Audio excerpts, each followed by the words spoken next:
Alden Richards susunod nga ba kay Kathryn Bernardo sa Bangkok?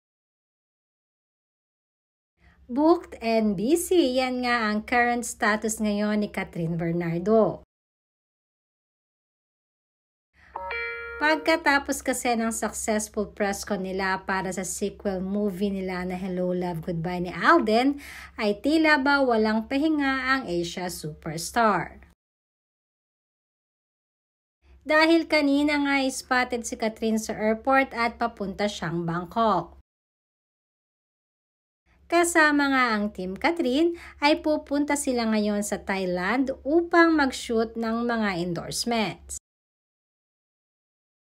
As usual ay work pa din ang punta dito ni Kathryn. Subalit may ilang araw nga itong ilalaan para naman sa pleasure. Madami rin ang tila ba naghahanap kay Alden Richards kung bakit hindi di umano ito kasama ni Kathryn papuntang Thailand. Na-busy rin kasi talaga si Alden.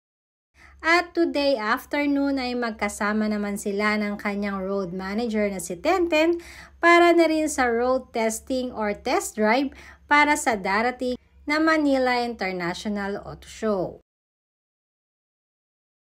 Isa rin kasi sa endorser si Alden.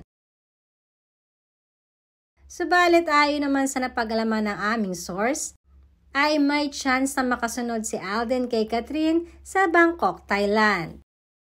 May mga ilang projects din kasing aayusin si Alden dito kasama pa rin si Kathryn Bernardo. Reaksyon naman ng mga netizens na napakagandang opportunity ito para kay Kathryn at Alden upang magkakalanlan sila ng gusto sa isa't isa.